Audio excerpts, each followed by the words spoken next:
공약수 이 문제 풀기 전에 최대 공약수, 최소 공배수의 기본 개념입니다. 자, A는 GA, B는 GB, L은 GAB, AB는 사랑해요 LG. 선생님이 보통 학생들 최대 공약수, 최소 공배수 가르칠 때 중학생이든 고등학생이든 얘는 줄줄줄 암기를 시켜요. 특히 중학생들. 됐습니까? 왜? 쉬운 문제는 모두 얘 4개로 다 풀려요. 되겠어요? 그런데 문제는 뭐야? 어려운 문제에 대한 얘기를 좀 해볼 거예요. 어려운 문제 유형을 푸는 방법이 있어요. A는 선생님이 뭐라고 했습니까? GA. B는 선생님이 뭐라고 했습니까? GB라고 했지. 이 두 개의 식을 선생님이 더하거나 혹은 빼볼 거다. 그러면 식이 어떻게 나와요? A 더하기 빼기 B는 G에 A 더하기 빼기 B다라고 이와 같이 정리할 수 있어요? 없어요? 있지요. 자, 핵심 개념은 뭐냐면 우리가 보통 이런 문제를 풀기 위해서는요. 인수분해라는 게 돼야 돼. 다항식 A, B 사이에 인수분해가 돼야 되는데 인수분해가 전혀 되지 않는 불가능한 경우에는 이렇게 GA, GB로 예쁘게 인수분해가 돼야 되는데 안 되는 경우에는 두 식을 더하거나 빼는 겁니다. 더하거나 빼도 이 문제에서 가장 중요한 개념은 모든 식을 관통하는 최대 공약수를 구하는 게 제일 중요한데 두 식을 더하거나 빼도 누구는 구할 수 있어요? 최대 공약수는 나온다라는 사실이 제일 중요한 거야. 되겠습니까? 그래서 최대 공약수, 최소 공배수와 관련된 어려운 문제를 풀 때 사용이 되는 핵심 개념은 뭐냐면 두 식을 더하거나 빼도 최대 공약수는 나온다라는 사실이에요. 최대 공약수는 나온다. 최대 공약수를 구하는 게 제일 중요하기 때문에 특히 두 식은 주로 더할까 뺄까? 빼요. 더하면 식이 커지지 빼면 식이 작아지는데 작아진 거 안에 최대 공약수를 구하는 게 최대 공약수 문제에선 가장 고급스러운 개념이야. 근데 아직 뭔 소린지 모르겠지? 사실은 요건요. 최대 공약수, 최소 공배수를 제대로 배워야 되는데 개념만 살짝 선생님이 보여준 거야. 그냥 이런 게 있다라만 알아도 필기만 해도요. 여기까지. 필기만 해두십시오. 요 필기까지 끝나고 이 개념을 이용해서 위에 있는 문제를 풀어볼 겁니다.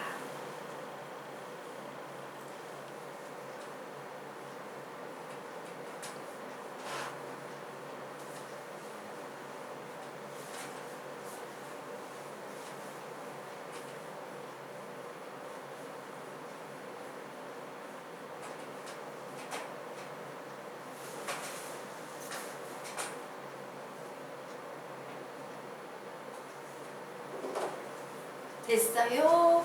네. 되게 고급진 개념입니다.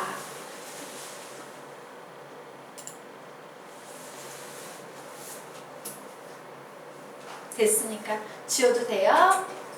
네. 자, 그러면 우리가 지금부터 문제를 풀어보도록 할 거예요. 이 최대 공약수 개념을 이용해서 문제 풀어보도록 하겠습니다.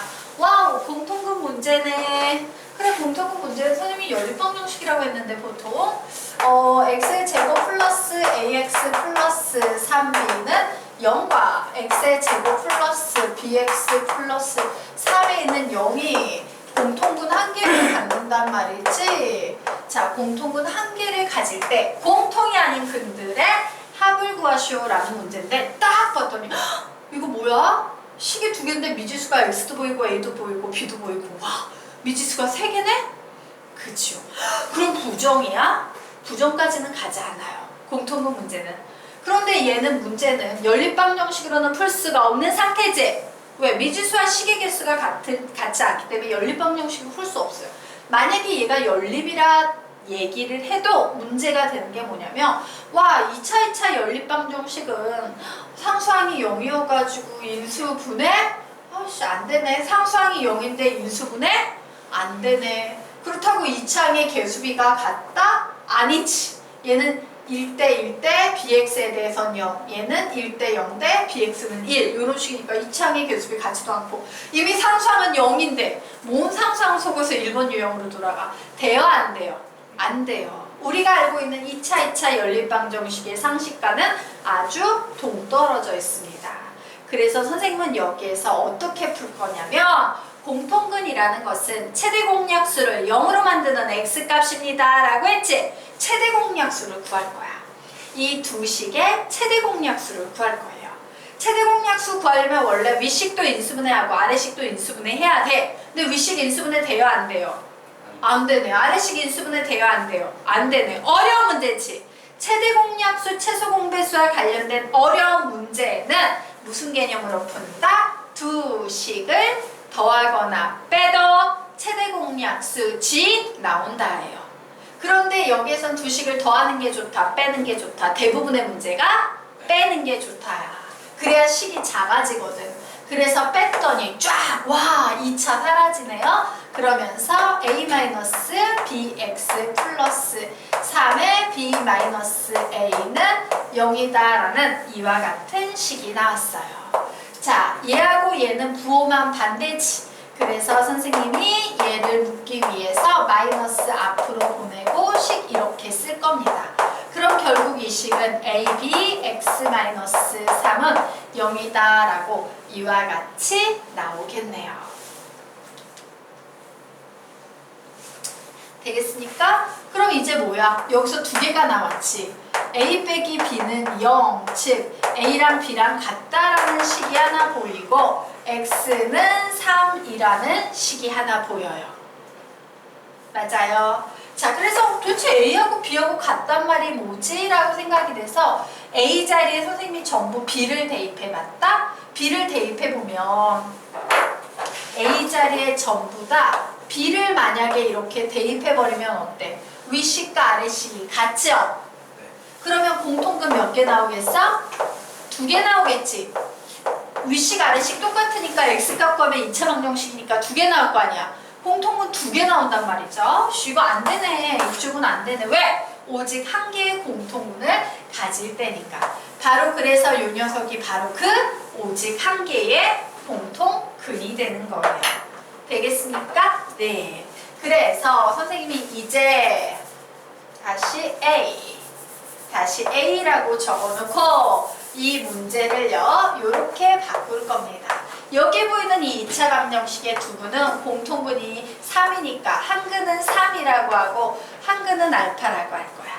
이 녀석은 3과 베타라는 근을 가지고 있다라고 얘기를 할 거예요. 그럼 근과 계수와의 관계에 의해서 우리 어떤 식 만들 수 있어요? 알파 플러스 3은 마이너스 a와 같고 3알파는 3b와 같다라는 이런 식 만들 수 있겠지. 맞아요. 왜요? 근과 계수와의 관계. 두 근을 공통근이 3이니까 3과 알파로 놓고 아래식은 3과 베타로 놓는 거야. 그리고 우리가 구하는 건 뭐야? 공통이 아닌 근들의 합이니까 알파라는 근과 베타라는 이 두 개의 근의 합을 구하는 거예요. 여기까지 됐나? 네. 그래서 두 근의 합, 두 근의 곱으로 식을 이렇게 세웠더니 와, 알파는 누구랑 같더라? b랑 같더라 라는 사실을 알았지. 맞아요. 자, 이 아래식도 정리합니다. 알파랑요, 알파는다. 베타랑요 3이랑 합했더니 얘가 뭐가 돼? 마이너스 b가 됐어요. 그리고 3베타는 3a 이렇게 나오네요. 그래서 내가 여기서 알 수 있는 사실 베타랑 a랑 같구나야. 그런데 내가 구하고 싶은 건 알파 플러스 베타인데 알파 플러스 베타는 뭐랑 같아? a 플러스 b랑 같이. 맞아? 그래서 오씨 a 플러스 b를 구해야 되는데 알파가 예를 들어 베타가 a라고 했으니까 이 자리에 a 한번 넣어볼까? 우리 요 식 이용해서 a 플러스 b 값 구할 수 있어요? 없어요? 있죠? a 플러스 b의 값은 몇이다? 마이너스 3이다. 얘가 마이너스 3이다.